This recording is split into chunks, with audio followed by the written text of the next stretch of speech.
Don't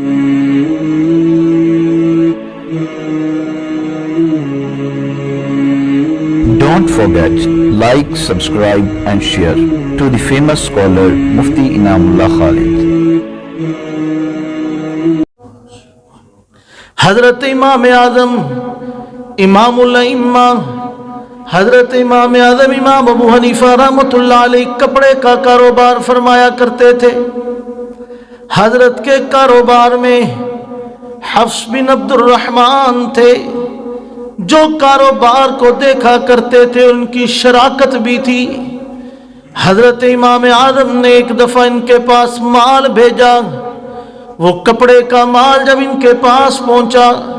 حضرت نے پیغام بھیجا کہ حفص اس کپڑے میں یہ عیب ہے،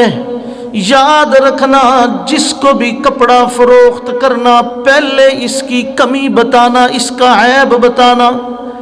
اس میں جو نقص ہے وہ مال کا نقص بیان کر کے بتانا۔ حضرت حفص بن عبد الرحمن رحمت اللہ علیہ فرماتے ہیں کہ میں نے وہ کپڑا فروخت کر دیا، لیکن حضرت امام صاحب والی بات میرے ذہن میں نہ رہی،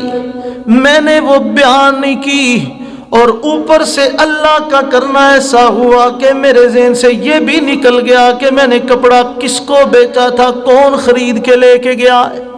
تاکہ بعد میں رابطہ کر کے اس کو بتا دیا جائے کہ اس میں یہ عیب تھا، ہم آپ کو بتا نہیں سکے۔ جب حضرت امام صاحب کو پتہ چلا، امام صاحب نے کہا او حفص تم نے تو بہت بڑا ظلم کیا ہے، میں عرض کر رہا ہوں کہ مومن کے لیے گناہ پہاڑ جو گرنے والا ہوتا ہے اس جیسی کیفیت ہوتی ہے، اور پھر اگر ہو جائے تو وہ توبہ کرنے میں دیر نہیں کرتا، اس کا مداوع کرنے میں دیر نہیں کرتا۔ حضرت امام صاحب رحمۃ اللہ علیہ نے حضرت حفص بن عبد الرحمن کو کہا بہت بڑا ظلم کر دیا ہے، اب اس کا مداوع ایک تو یہ ہے کہ 40,000 دینار وہ رقم بنتی تھی، حضرت امام صاحب نے وہ ساری کی ساری صدقہ کر دی، اور اس کا ثواب اس کے کھاتے میں دے دیا کہ اللہ جی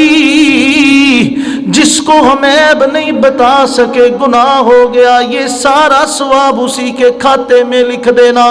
پھر امام صاحب نے کہا حفص بن عبد الرحمن دوسرا مداوع یہ ہے کہ ایک بار تو میں تجھ سے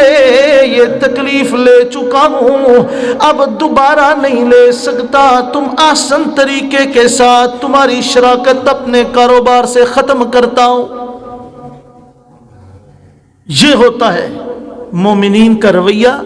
اگر ان سے یہ میں نے وہ بات آپ کے سامنے عرض کی ہے جس کو ہم گناہ سمجھتے ہی نہیں۔ Thanks for watching Mufti ImamAbu Khalid official YouTube channel.